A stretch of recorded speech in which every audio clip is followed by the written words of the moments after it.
Baruch Hashem, la veille de Kippour, Tête Betishri, c'est en fait Yom Tov, c'est une fête. Il est vrai qu'on n'est pas interdit des travaux comme pendant les jours de fête et du Shabbat. En fait, c'est le lendemain Kippour où on va être interdit des travaux. Akadosh Baruch Hu a fait une espèce de séparation entre la partie des interdictions du jeûne, etc. Les choses interdites, les 5 choses interdites à Kippour. Et en fait, le repas de la fête qui a été pris, on l'a mis antécédent, on l'a mis à l'avance. C'est ce jour heureux. À Botaï, dans les Sfarim HaKadoshim, dans les Saints Livres, il est mentionné plusieurs raisons pour lesquelles Akadosh Baruch Hu nous a donné cette mitzvah une mitzvah positive de bien manger cette veille de fête, la fête de notre kapara, de l'expiation de toutes nos fautes. Tout d'abord, c'est pour, de notre côté, exprimer la joie qu'on a, qu'on va, Be'ezrat Hashem, être expié toutes nos fautes, reprendre tout à zéro, pour voir régénérer tout, comme si de rien n'était, primo. Secondo, Akadosh Baruch Hu nous aime tellement, il veut qu'on tienne bon le jour du jeûne.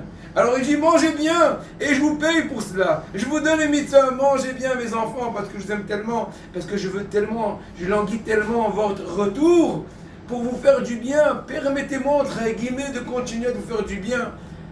Faites en sorte de ne pas manquer le kosh. Be'ezrat Hashem, c'est la meilleure occasion à Botaï, d'un côté, de se remplir de joie. On sait très bien que le Harizal, Rabbi Chaim Vital, l'élève imminent du Harizal, a dit au nom de son maître lui-même que les meilleurs et les plus hauts degrés qu'il a atteints, aussi bien dans la Kabbale et dans toutes les sagesses et tous les degrés incroyables, c'est essentiellement de par la force de la Simcha.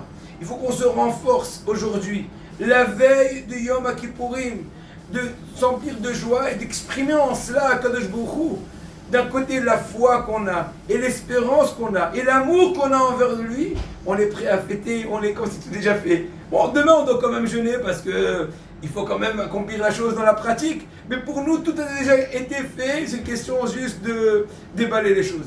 Bezrat Hashem, dans cette occasion, je veux bénir tous ceux qui écoutent les shurim, ceux qui ont écouté et qui écouteront, de partout à Israël, une bonne année, une bonne expiation avec facilité, l'apogée, la réussite dans le parnassar, dans les enfants, dans le shalom bayit, dans tout, et surtout renforcement dans l'étude de la Torah, élargir les heures. Et on va aussi bénir notre maître Moreno, Rabbi David Hanania Pinto, Shlita, que grâce à lui, Baruch Hashem, de jour en jour on profite aussi bien dans toutes les institutions qu'il y a dans le monde, et notamment à Natania, dans Beth Devora, et mon cher, notre très cher Rabbi Michael Pinto, lui aussi, longue vie à lui et toute sa famille. Be'ez Hashem, Gmar Hatima Tova, et mangez bien et réjouissez-vous bien d'Akadosh Baruch Hu, et n'oubliez pas, Be'ezrat Hashem, que bientôt on va être blanc comme des anges.